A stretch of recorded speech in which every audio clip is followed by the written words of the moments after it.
여러분 안녕하십니까? 오늘 2024년을 역사의 뒤안길로 보내는 12월 31일입니다. 오늘 또 생명의 삶 말씀 묵상도 성경 66권의 마지막 책, 마지막 22장을 우리가 함께 나누게 되는데요. 제가 몇 구절 봉독하겠습니다. 또 그가 수정같이 맑은 생명수의 강을 내게 보이니 하나님과 및 어린 양의 보좌로부터 나와서 길 가운데로 흐르더라. 강 좌우에 생명나무가 있어 12가지 과실을 맺되 달마다 그 열매를 맺고 그 나무 잎사귀들은 만국을 치료하기 위하여 있더라. 다시 저주가 없으며 하나님과 그 어린 양의 보좌가 그 가운데 있으리니 그의 종들이 그를 섬기며 그의 얼굴을 볼 터이요 그의 이름도 그들의 이마에 있으리라. 이어지는 말씀은 12절입니다. 보라, 내가 속히 오리니 내가 줄 상이 내게 있어 각 사람에게 그 행한 대로 갚아주리라. 나는 알파와 오메가요 처음과 마지막이요 시작과 마침이라. 자기 두루마리를 빠는 자들은 복이 있으니 이는 그들이 생명나무에 나아가며 문들을 통하여 성에 들어갈 권세를 받으려 함이로다. 이제 22장 마지막 두 구절을 봉독합니다. 이것들을 증거하는 신이가 이르시되 내가 진실로 속히 오리라 하시거늘 아멘. 주 예수여 오시옵소서. 주 예수의 은혜가 모든 자들에게 있을지어다. 아멘. 예, 오늘 앞에 설명드린 것처럼 요한계시록 22장 전체 내용을 마감하는 22장에 들어왔습니다. 제가 1장부터 21장까지를 간단하게 요약 설명을 드리고 22장의 말씀을 함께 나누고자 합니다. 이 계시의 말씀을 읽는 자와 듣는 자와 그 가운데 기록한 것을 행하는 자가 복이 있다 하셨으니 우리가 이 계시록의 말씀을 소중히 여기고 함께 말씀을 나눕시다. 자, 그럼 1장부터 들어갑니다. 1장에서는 예수님의 복음을 증거하다가 밤목섬에 유배된 요한에게 우리 주님 예수 그리스도께서 찾아오셔서 만나주시고 이 계시록의 계시 말씀을 전달해 주십니다. 당시는 로마 제국의 핍박 아래서 교회들이 참 큰 환난과 시험을 받고 있는 중이었는데 그래서 정말 하나님이 어디 계신가? 우리 주님 예수 그리스도는 어디 계시는가? 의문을 가질 그 당시였는데 우리 주님께서 요한을 만나 주시면서 이 계시록의 말씀을 주는 것을 통해서 나는 여전히 살아있고 너희들의 교회와 함께 있다는 표시로서 1장의 마지막 구절은 그 오른손에 7뼈를 붙잡으시고 7급 촌대 사이를 다니시는 분으로 주님은 자신을 드러내십니다. 요한이 이 계시 말씀을 받기 30여 년 전에 예수님은 십자가에 달려 죽으시고 3일 만에 부활하시고 승천하사 보좌우편으로 가셨는데 그가 아버지 보좌우편에만 계신 분이 아니라 그의 영으로 이 땅에 오셔서 여전히 자신의 교회와 함께 있다는 표시를 이렇게 나타내신 것입니다. 7뼈는 7교회의 사자요 7금초대는 7교회를 말했는데 바로 주님은 아시아의 7뼈로 상징된 오고는 모든 시대의 교회들에게 이 계시록의 계시 말씀을 주시는 것입니다. 이래서 1장에서 이제 2장으로 넘어갑니다. 2장과 3장은 아시아의 7교회 각 교회들에게 주시는 주님의 권고의 말씀입니다. 어떤 교회들은 책망만 받고 어떤 교회들은 칭찬을 받고 또 책망과 칭찬을 겸하여 받는 교회들도 많이 있습니다. 자, 우리가 한번 세볼까요? 에베소 교회부터 시작해가지고 버가모, 사대, 두아드리아, 또 서머나, 또 빌라델피아, 라오디게아 7교회 각각의 교회들이 주시는 말씀인데 다 설명하려면 시간이 너무 많이 걸려요. 간단하게 각 교회에게 주시는 교훈을 보면 딱 두 가지로 추격하게 돼요. 한 가지는 뭐냐면 내적으로 교회 안에 순수 복음을 변질시키는 니골라당, 또 다른 말로 하면 발람의 교훈, 또 다른 말로 하면 이세벨의 교훈 같은 그 이단 사상들이 들어와서 이 교회의 순수 복음을 변질시키고 성도들의 영혼을 흔들었거든요. 주님은 바로 그 점을 매우 강하게 경고하시면서 너희가 바른 교훈에 사람을 구원하는 바른 복음과 복음에 합당한 삶에 서라고 말씀하시는 것입니다. 이어서 이제 교회 밖으로는 당시 제국의 로마 제국의 핍박이 심했거든요.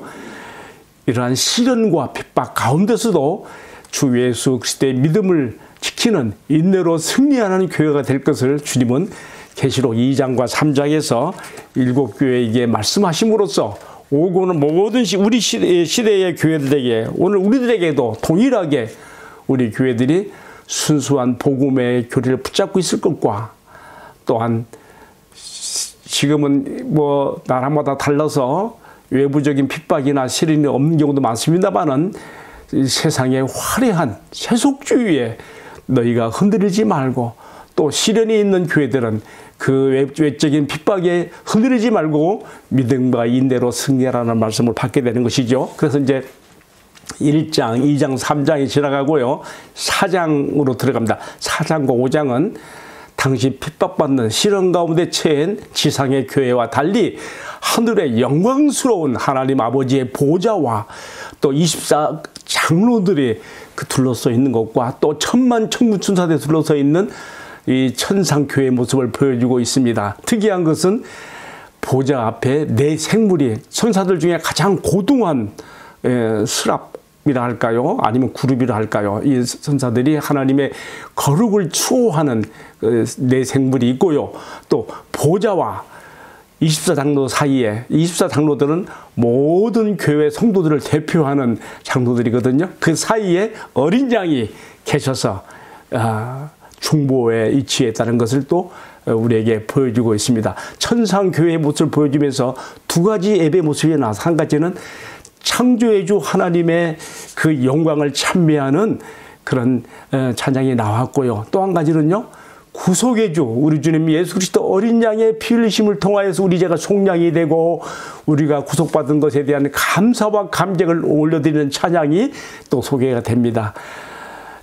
땅에 있는 지상의 교회들이 비록 핍박 가운데 있고 어려움에 처했지만 우리 모든 교회들의 뿌리가 근원이 되는 천상의 교회 보좌와 그 앞에 둘러선 천국의 아름다운 모습을 우리가 바라보면서 소망을 가져야 될 것 같게 보여주고 있는 것이죠. 근데 4장과 5장에서 클라이막스는 뭐냐면요.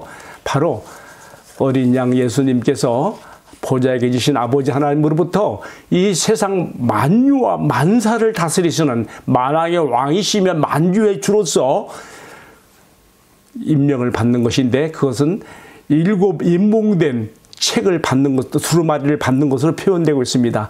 7 임봉된 두루마리 속에는 뭐가 들었을까요? 하나님의 세계 경영, 하나님의 통치와 다스리심을 어떻게 펼쳐질 것인가에 대한 비밀이 그 속에 담겨 있는데 아무도 그것을 뗄 자가 없습니다. 어린 양 예수께서 그 임봉된 것을 떼시사 펼쳐 보이실, 집행하실 권한을 가지시고 임명되시는 장면이 나오는데 보좌에 계신 아버지 하나님께로부터 그 7 임봉된 두루마리를 받을 때에 내 생물과 24장로와 둘러선 24장로들 뿐만 아니라 또 그 주변에 천만 천군 천사들이 환호하며 더 나가서 모든 만물이 주님을 찬양함으로써 온 우주적인 코러스가 우리 주님 예수님께 돌려지는 것을 볼 수가 있습니다. 제가 좀 설명이 길어졌네요. 4장과 5장이 그렇게 나와 있고요. 이어서 이제 6장과 7장은 어린 양 예수님께서 아버지께로부터 받은 두루마리 임봉된 책을 하나씩 인을 떼는 장면이 나옵니다. 인에 대한 설명도 많이 참 다 할 수 없어요. 간단하게 말씀드리면 첫 번째 인을 뗄 때에 백마를 탄 자와 또 그를 따르는 자들이 나가서 이기고 또 이기는 장면이 나옵니다. 우리 주님 예수 그리스도께서 이 세상 가운데 그의 교회와 함께 복음을 땅끝까지 전파해 나가시는 장면을 우리가 그렇게 상징으로 우리가 받아들일 수가 있습니다. 이어서 나오는 붉은 말은 세상 가운데라는 전쟁을, 또 이어서 나오는 검정색 말은 세상에 일어나는 기근과 경제적인 궁핍을, 또 이어서 나오는 청황색 말은 이로 말미암아 사망이, 죽음이 이 세상 가운데 있다는 것들을 통해서 이런 것들이 부정적으로만 볼 것이 아니라 그리스도의 복음을 가속화시키는 역할을 한다는 것을 보여주고 있고요. 다섯 번째 인을 뗄 때는 제단 아래에 있는 순교자들의 탄원이 하나님께 나오면서 이 탄원이 땅 위에 복음을 더 가속화시키는 역할을 하고요. 여섯 번째 인에서는요, 천재지변이 일어나면서 세상의 끝날이 와요. 그리고 7장에 가서는 우리 주님 예수 그리스도께서 14만 4천 명 구원받은 성도들, 그들과 함께 이 천국의 모습이 나오고 있습니다. 사실은 요한계시록 7장에서 끝나야 되는 거예요. 그러나 또 계속 이어지는 8장과 9장에서 또 7 나팔이 또 나옵니다. 왜 그럴까요? 우리가 그 계시록을 그래서 이 역사적인 순서로서 풀어가는 것이 아니고 앞에 나왔던 것들이 반드시 이루어진다고 하는 반복적, 병행적 구조로 기록됐다는 것을 우리가 염두에 둘 필요가 있습니다. 마치 뭐와 같은가 하면 하나님께서 펼쳐나가시는 역사에 대해서 바로왕에게 꿈을 겹쳐서 꾸게 하시잖아요. 또 느부갓네살에게도 꿈을 겹쳐 꾸게 하시고 다니엘에게도 꿈을 겹쳐 꾸게 하시고 다 이게 뭡니까? 하나님의 작정과 뜻을 반드시 성취한다는 것을 반복적으로 보여주는 것이거든요. 따라서 7인으로서 세상의 끝날이 오고 또 구원받은 14만 4천 명이 또 이렇게 천국에 들어가는 모습을 보여주는데요. 여기서 말하는 14만 4천 명은 숫자로 14만 4천이야. 문자적으로 볼 것이 아닙니다. 상징입니다. 왜냐하면 이어지는 말씀 보면 허다한 무리가 손에 종려가지를 들고 흰옷을 입고 하나님을 찬양했다 했거든요. 이단들은 14만 4천 숫자를 강조하면서 그 안에 들어와야 된다고 문자적으로 보는데 그렇게 할 것이 아닙니다. 자, 어쨌든 이렇게 해서 6, 7장에서 7인을 떼면서 나타내 보였던 세상 역사의 흐름과 내용이 어떻게 갈 것인가에 대해서 세상 끝날과 또 성도들의 구원으로서 한 단락의 1막이 끝났어요. 자, 2막에 들어가서는 8장과 9장에서 7 나팔이 울려 퍼집니다. 첫 번째 나팔은요, 그 재앙이요, 어디 내리는가? 이 땅과 수목 가운데 내려서 3분의 1을 해야 합니다. 이어서는요, 바다, 해양에 내려서 또 모든 생물들의 3분의 1이 이렇게 멸절되게 되고요. 그 다음에 세 번째는요, 강과 그 근원에 이 재앙이 내려서 식수들이 오염이 되면서 사람들이 고통당하는, 이게 다 애굽에서 있었던 그 재앙에 든 그 재앙들이 재현되는 걸 보여주는 것이죠. 그다음에 네 번째는요, 해와 달 천재 전체에 이 침을 당해서 이 세상 가운데 자연 재난이 일어난 것을 보여주고 있습니다. 이런 것들이 다 뭐냐면요, 그리스도의 복음이 전파되는 가운데 그리스도와 교회를 대적하는 이 세상의 세력에 대해서 이렇게 하나님께서 이러한 재앙으로 치시는 것을, 그리고 그리스도와 교회를 보호하는 것을, 복음이 전파되게 하는 것을 보여주고 있다는 말이죠. 다섯 번째 나팔에서는요, 무적의 또 이 무적에서 올라오는 그런 그 악한 영들, 황충으로 표현되는데 그것들이 세상 나라 사람들을 괴롭히는 장면이 또 나오고요. 여섯 번째 나팔에서는요, 유프라데에 이 재앙이 쏟아지면서 약 2만만 2억의 군대들이 전쟁에 동원되는 그러한 일들이 나오고, 이제 일곱 번째 나팔에서는 드디어 우리 주님 예수 그리스도께서 재림하시게 되고 성도들이 구원받게 되어지는 그런 장면이 나옵니다. 자, 이렇게 해서 2막이 끝났어요. 7인과 7 나팔로 끝난 것이죠. 자, 6, 7장은 7인, 8, 9장은 나팔, 7 나팔 통해서 우리 이 복음의 시대가 어떻게 흘러가고 어떻게 끝날이 오고 어떻게 주님이 오시게 되는가에 대한 설명이, 역사 해설이 나타났습니다. 이어서 10장과 11장은요, 우리가 삽입장, 막간장이라고 할 수 있습니다. 거기에는 우리가 10장에서는요, 하늘에서 내려온 힘있는 천사, 힘센 천사가 육지와 바다를 발로 밟고 요한에게 계시의 말을 주고 있죠. 그러면서 네가 이 두루마리 써 있는 이 말씀을 먹어버려라. 그리고 이것을 네가 세상 만방 만국에 전해야 된다. 10장에 그런 내용이에요. 11장에서는요, 또 장면이 바뀝니다. 무저강에서 올라온 짐승이 있습니다. 그런가 하면 이 땅에 하나님 나라의 복음을 증거하는 교회를 상징하는 두 증인이 나오고요. 또 두 증인은 두 촛대와 또 두 감람나무로서도 이게 표현되기도 합니다. 이 두 증인이 엘리야의 권능과 같이 힘있게 이 복음을 전하며 그것을 해하고 막을 자가 없지만은요. 그런데 그것이 언제까지 가는 건 아니에요. 복음 전파의 기회도 끝나는 때가 있어요. 그 끝날 기한이 되어져짐에 이 짐승이, 무정에서 올라온 짐승이 이 교회를 핍박하고 잔멸하게 되면서 교회가 마치 힘을 잃어버린, 생기를 잃어버린 시체처럼 죽은 것 같이 돼버려요. 그래서 세상 사람들이 막 서로 좋아하는 것이죠. 그러나 그것은 잠깐 동안 뿐이에요. 3일 반 후에 하늘로부터 생기가 그들에게 들어가면 그들이 다시 소생되어 살아나서 하늘로 휴거되는 장면이 나온단 말이죠. 예. 그러면서 이 세상은 하나님의 진노의 형벌 가운데로 빠져들어가는 것을 9장과 10장과 11장에서 보여주고 있습니다. 이렇게 하고 이제 제 12장으로 넘어가면서요. 12장부터 11장까지가 계시록의 절반이에요. 이제 12장부터 22장까지가 후반부인데 12장에 들어가면서 12, 13, 14, 15장까지 해서 이 넉 장은요. 7 나팔과 7 대접 사이에 하나의 여기 또 삽입처럼 들어가요. 거기에 7 환상, 7 장면이 나옵니다. 제가 간단하게 한번 소개해 볼게요. 첫 번째 환상에서는요, 12장 이야기입니다. 해를 옷으로 입은 한 여자가 나옵니다. 얼마나 존귀한 모습인지 발에는 달을 실로 이렇게 신고요.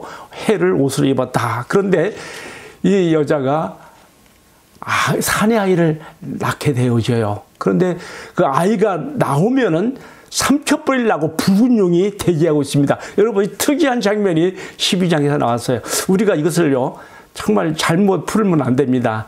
여기서 나오는 이 여자는 구약의 교회를 통해서 신약으로 들어와서 교회를 통해서 이 세상 가운데 구원자로 오시는 우리 주님 예수 그리스도를 말합니다. 왜냐하면 그가 철정 권세를 가지고 만국을 다스릴 아들이라고 이렇게 소개가 되고 있거든요.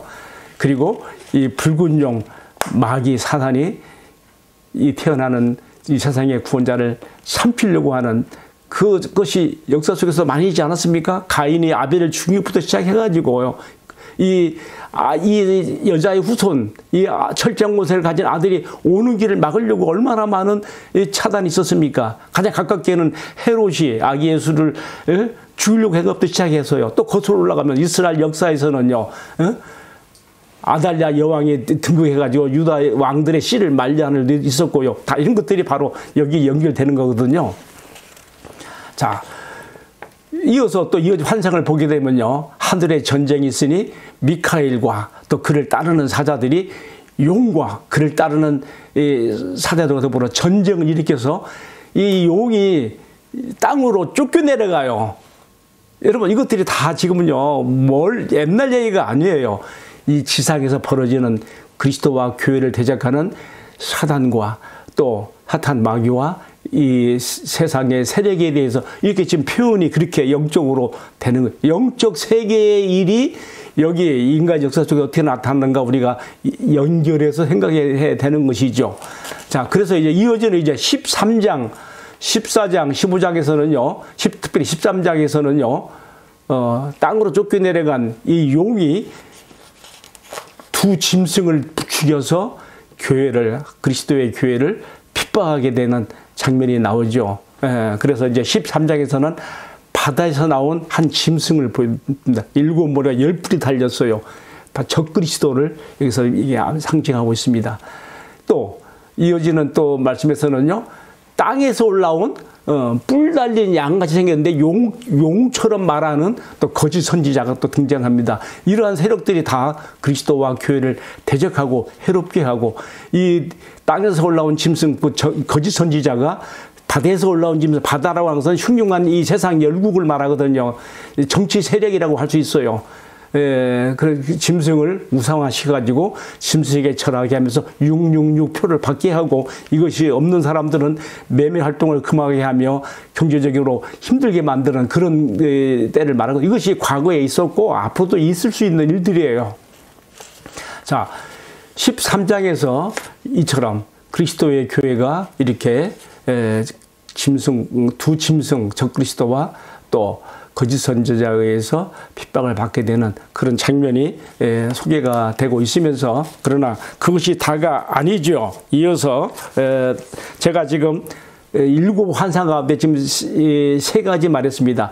해를 옷으로 입은 여자, 그다음에 두 번째로는요 바다에서 올라온 짐승, 그다음에 세 번째로는요 땅에서 올라온 또 다른 짐승, 이건 거짓 선지자다 그랬죠.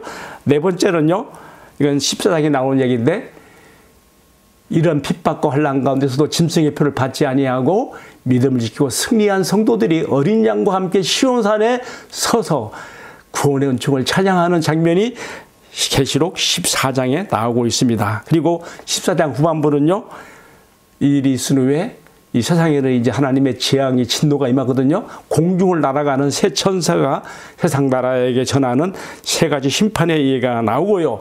6번째 환상은 14장 마지막 부에 나오는데 2 종류의 추수가 나옵니다. 우리 주님이 친히 자기 백성 알곡들을 거둬들이는 구원의 추수가 있는가 하면,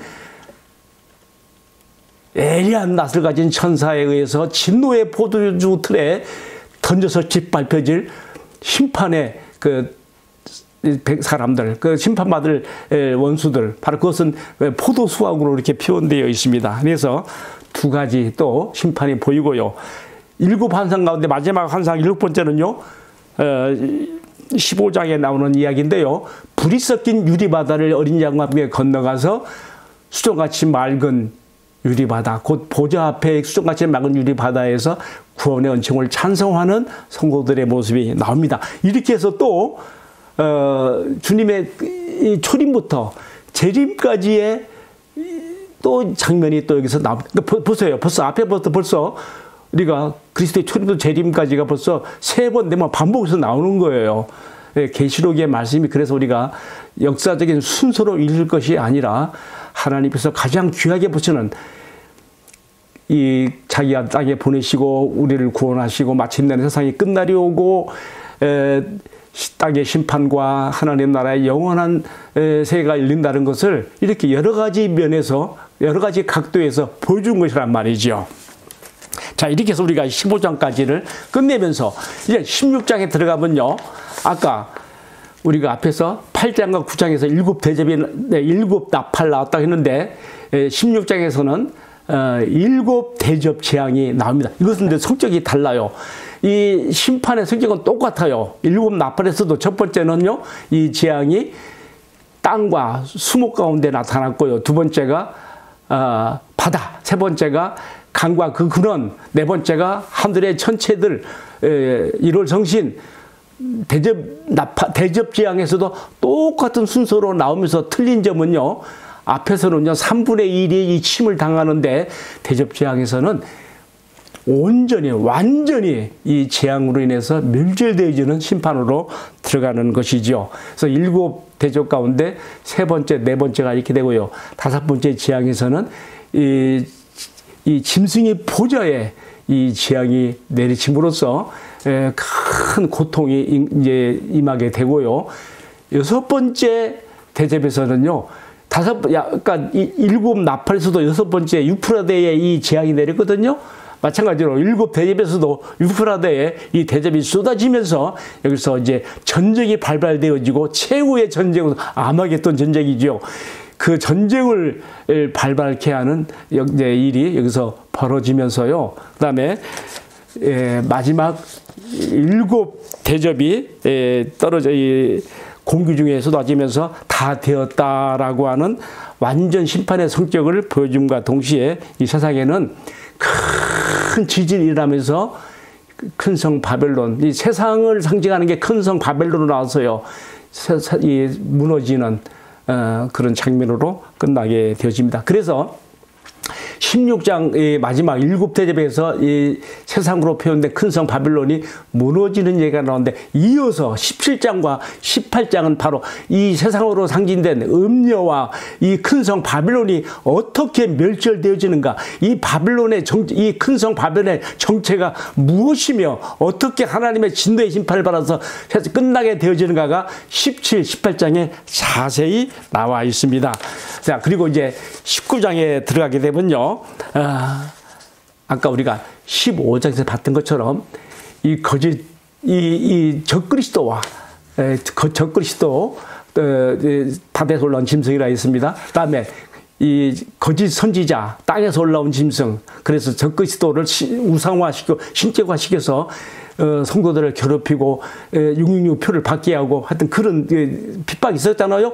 이러한 모든 시험과 시련을 견뎌내고 믿음을 지키는 성도들이 어린 양의 혼인잔치에 들어가는 그런 내용이 19장 7절부터 9절에 잘 나와 있습니다. 그러면서 여기 주님께서 백마를 타고 그 이름을 충신과 진실로 가진 주님께서 백마를 타시고 자신을 따르는 또 하늘 군대와 함께 이 세상에 아까 나왔잖아요. 6번째 나팔에서 아마겟돈의 재앙에 부어지면서 전쟁이 발발하게 되는데 주님께서 이 원수들을 멸하시는 장면이 나오게 되어집니다. 그래서 거기서 이 적그리스도와 거짓 선지자가 산채로 잡혀서 유황 불못에 던져지는 그런 장면으로 이 19장이 맞춰지게 됩니다. 자, 이제 20장에 들어가게 되면요, 우리가 좀 생각을 잘 가질 필요가 있어요. 20장은 천년 왕국에 대한 얘기가 나오는데 세대주의자들은 이것을 후천전설로 풀면서 이 세상이 지금 이렇게 힘들고 어렵지만 마지막에는 이제 파라다이스로 변해져 가지고 그다음에 예수님 오시는 것을 그렇게 풀거든요. 그런가 하면 전천년주의를 주장하는 분들은 천년왕국이 되기 전에 예수님이 오셔서 이제 땅에서 믿음을 지킨 성도들과 함께 더불어서 천년간 왕도로 사는 시대로 들어간다는 걸 말하고 있거든요. 그런데 우리는 지금 옛날에는 이걸 많이 따랐어요. 근데 지금요, 대부분 신학적인 주류의 흐름이 이런 전천년설보다는 무천년설로 많이 이제 풀어갑니다. 왜냐면요, 이 천년은 문자적 천년이 아니라 이 천년 기간 동안에 어떤 일이 벌어지는가 하면요, 하늘에서 심는 천사가 무적의 열쇠를 받아서 이 사탄 마귀를요, 무적에다 가두거든요. 이것을 어떻게 풀 것인가 상당히 난해해요. 근데 우리가 예수님의 십자가와 부활로 마귀 권세가 결정적으로 깨트려지고 무적행에 갇혀지는 그런 그 모습으로, 그래서 이 땅에 하나님의 인간을 구하는 복음의 역사가 활발하게 진행되지만 땅끝까지 퍼져나가는 이 복음의 시대로 이 천년을 상징적으로 우리가 풀게 되어지는 것입니다. 우리가 이렇게 이제 이해하는 게 난 좋다고 받아들였습니다. 자, 그리고요, 이 천년 왕국의 시대가 이제 끝날 무렵에 되면서, 다시 말하면 복음을 활발하게 전할 수 있던 그 시대가 거의 끝나가면서 사단이 잠시 동안이나마 무적행에서 놓여서 나옵니다. 나와서 어떻게 하나, 이놈이 천하만국을 미혹하여서 최후의 전쟁을 벌이게 하는데, 그때 하늘에서 불이 내려서 이 원수들의 세력을 멸하며 사단 마귀 용도 잡혀서 불못, 유황 불못에 던져지는 것으로 이야기가 끝나고 있습니다. 20장 내용이 보게 되면, 그래서 그 앞에 19장에서는 적그리스도와 거짓 선지자가 이 유황 불못에 던져졌거든요. 거기에 최종적으로 그 사단 마귀도 거기에 던져져서 세세토록 밤낮 없이 괴로움을 당하는 것, 심판으로 끝나게 되어지는 것입니다. 자, 그런가 하면은 또 20장에서 하나 빠뜨리는 내용이 있는데, 그거냐면은 백보자 심판이 벌어지고요. 거기서 세상에 살았던 모든 사람들이 백보 심판대 앞에 다 소환대 나와요. 바다도 다 죽은 자들을 내어주고 곳곳 다 소환대 나와요. 그래서 자기들의 행위대로 심판을 받아서 영원한 불못에 던져지는 자들이 있는가 하면은 어린 양 예수의 생명체에 기록되어져서 자기의 행위로 봐서는 구원받지 못할 자들이라도 어린 양 예수의 피값의 공로로 힘입어서 또 구원에 들어간 자들이 있다는 것을 거기서 보여주고 있습니다. 20장까지의 이야기입니다. 이제 21장으로 들어가면요, 거기에 새 하늘과 새 땅이 나옵니다. 그리고 하늘로부터 내려온 새 예루살렘이 거기에서 나타나게 되어집니다. 그리고 거기서 어린 양과 더불어 영원히 행복한 영생에 들어가는 삶의 모습이 여기서 나옵니다. 21장 3절과 5절에 이렇게 써 있어요. 너무 중요하기 때문에 이건 내가 읽고 넘어가야 되겠어요. 보라, 하나님의 장막이 사람들과 함께 있음에 하나님이 그들과 함께 계시리니 그들은 하나님의 백성이 되고 하나님은 진히 그들과 함께 계셔서 모든 눈물을 그 눈에서 닦아주시리. 다시는 사망이 없고 애통하는 것이나 곡하는 것이나 아픈 것이 다시 있지 아니하리니 처음 것들이 다 지나갔음이라라. 앞선 말씀에서 제가 요한계시록 1장부터 21장까지 내용을 달았습니다. 마지막으로 설명드렸던 21장의 내용은요, 새하늘과 새 땅이, 이 세상의 모든 악한 세력들은 다 멸해지고 이 지구가 베드로 사도의 말처럼 손풀로 소멸되어지는 것으로 끝나는 것이, 거기에 새하늘과 새 땅이 열리는 거예요. 그리고 거기에 하늘로부터 내려오는 새 거룩한 성 예루살렘이 들어섭니다. 이 거룩한 성 예루살렘이 어떤 구조를 가졌고 어떤 모습을 가졌는가는 여러분 요한계시록 21장을 잘 보시면 좋겠습니다. 제가 다 설명을 다 세세히 드릴 수는 없는데요. 중요한 것은 이제 오늘 21장에 연결된 말씀에서 22장은 이렇게 시작하고 있습니다. 또 그가 수정같이 맑은 생명수의 물을 강을 내게 보이시니 하나님과 및 어린 양의 보좌로부터 나와서 길 가운데로 흐르더라. 강 좌우에 생명나무가 있어 12가지 과실을 맺되 달마다 그 열매를 맺고 그 나무 잎사귀들은 만국을 치료하기 위해 있더라. 다시 저주가 없으며 하나님과 어린 양의 보좌가 그 가운데 있으리니 그의 종들이 그를 섬기며 그의 얼굴을 볼토이어 그의 이름도 그들의 이마에 있으리라. 그리고 마지막으로 갈게요. 이것들을 증언하시니가 이르시되 내가 진실로 속히 오리라 하시거늘 아멘. 주 예수여 오시옵소서. 주 예수의 은혜가 모든 자들에게 있을지어다. 아멘. 제가 앞선 말씀을 함께 나눌 때에 요한계시록 22장을 봉독했는데 제가 한 번 더 봉독했어요. 왜냐하면 연속성을 갖기 위해서 이렇게 한 겁니다. 여러분, 오늘은 2024년을 마감하는 12월 30일이면서 그동안 2달간 연속되었던 생명의 삶 본문 묵상도 이제 마감을 하게 되어집니다.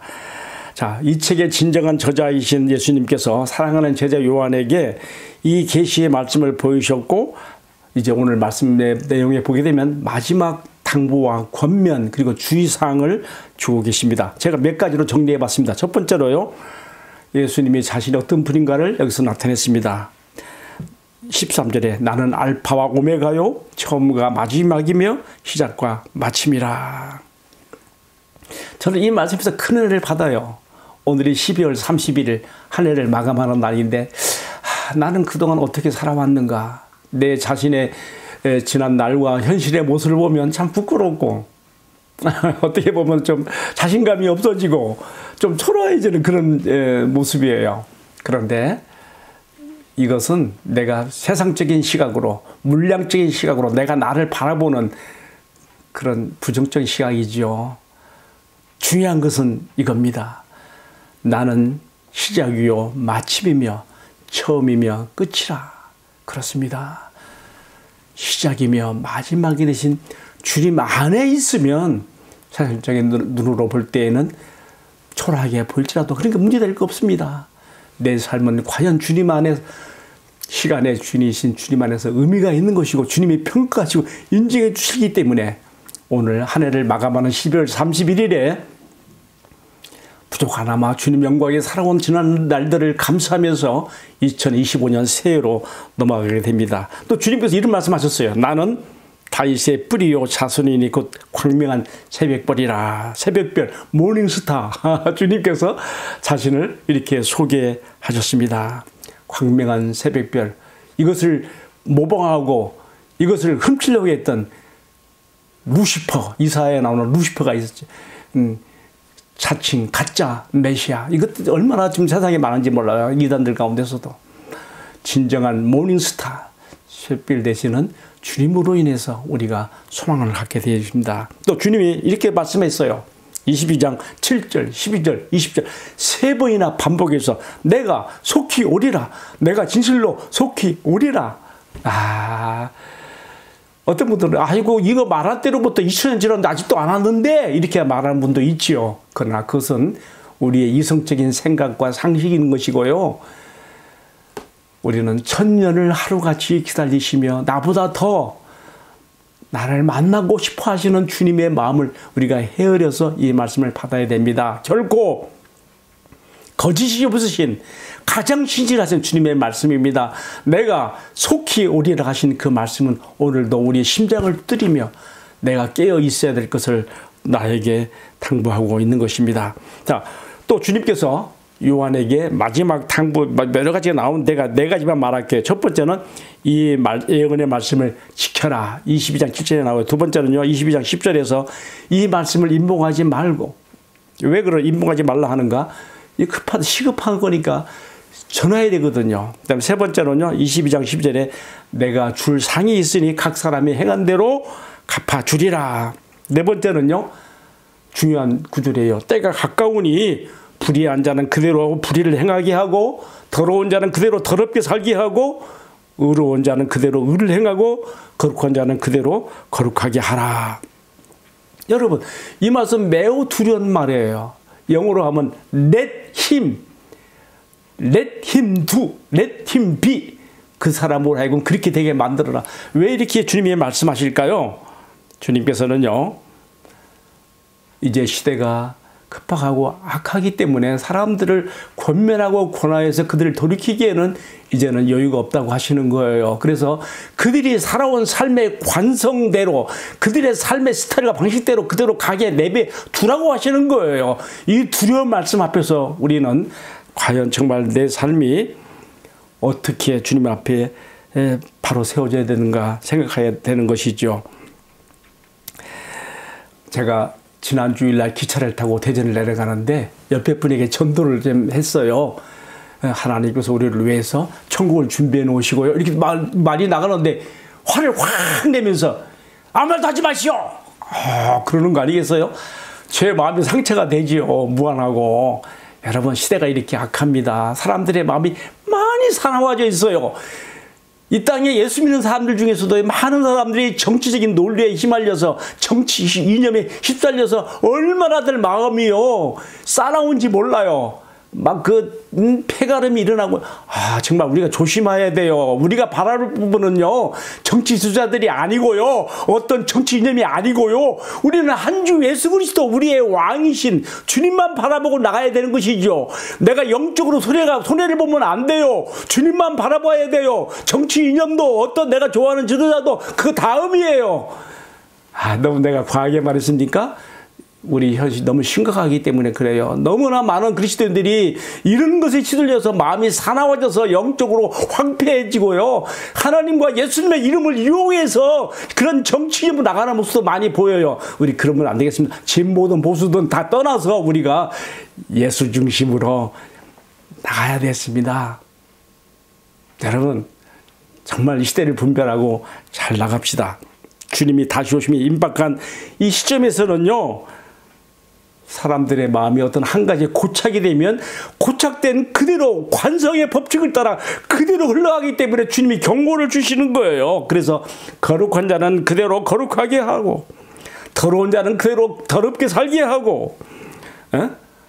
여러분, 이게 무섭지 않습니까? 이 말씀이. 우리가 오늘 이 말씀 앞에서 사실 돌아옵시다. 나는 주님께도 속하고 세상에도 속해서 양쪽에 발 담고 살고 있지는 않는지, 어중증한 이중적인 자세로 살고 있지 않는지. 그래서는 안 됩니다. 시대가 급박합니다. 이제는요, 분명하게 나의 소속을 분명히 정해야 됩니다. 회색지대가 있을 수가 없습니다.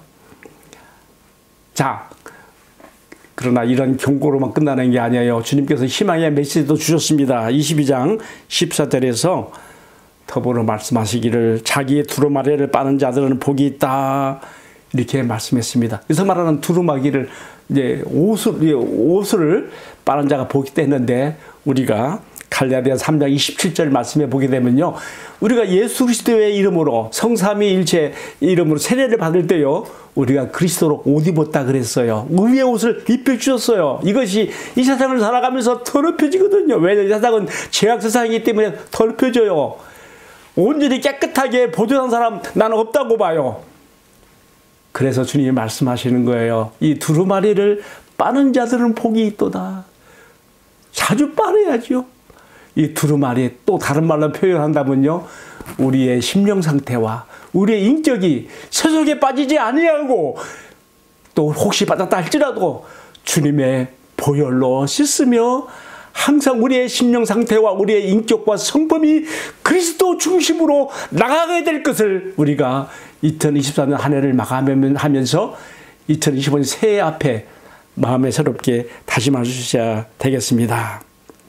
여러분, 그렇습니다. 우리가 구원을 받는 것은요, 단박에 순간 예수님을 나의 구주로 믿고 인정할 때에 단박에 받는 거예요. 중요한 것은 그 다음이 중요해요. 하나님께서 우리를 그리스도 예수 안에서 부르신 것은 자기 아들의 형상을 닮게 하기 위해서라고 하지 않았습니까?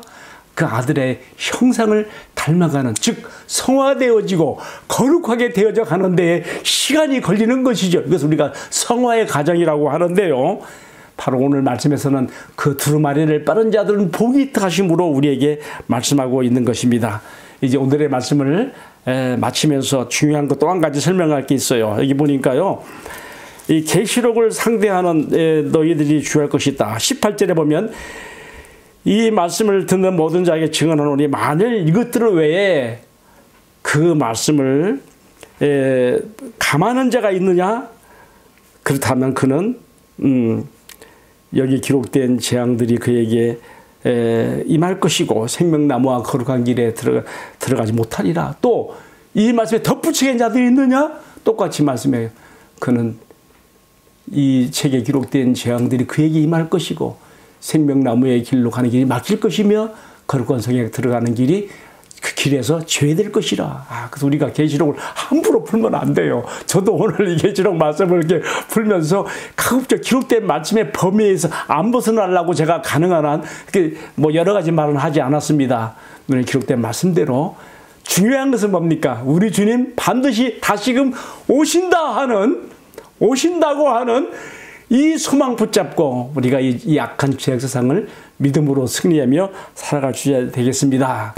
주님의 축복이 나옵니다. 주 예수의 은혜가 모든 자들에게 있을지어다. 할렐루야. 이렇게 해서 제가 오늘 22장의 말씀, 계시록 마지막 말씀을 다 마쳤습니다. 여러분, 제가 계시록 21장부터 22장까지 전체를 구슬김이 꿰듯이 통달로 이렇게 연결시켰는데 이 말씀이 아무쪼록 여러분들의 신앙생활에 유익과 도움이 되기를 축복합니다. 기도하겠습니다. 사랑하시는 주님, 이 말씀을 살아가는 저희들이 꼭 기억하고 마음에 담아야 될 말씀을, 계시록의 말씀을 주셨습니다. 이 말씀을 읽고 듣고 실천한 자가 복이 있다 하였으니 이 말씀대로, 이 말씀 중심으로 우리가 이 악한 시대를 승리하며 살아가게 하옵소서. 2024년 한 해를 마감합니다. 주님, 우리의 시간이, 우리의 모든 행함이 주님 시작과 마지막이 되시는 주님 안에 있으므로 의미가 있게 하시고 2025년도에는 더욱 힘있게 우리가 주님의 나라와 의를 위해 살아가는 저희들 되게 하시며 주님의 다시 오심을 기다리는 재림신앙으로 굳게 서도록 축복해 주옵소서. 주 예수님 이름 받들어 기도 올리옵나이다. 아멘. 할렐루야. 마쳤습니다.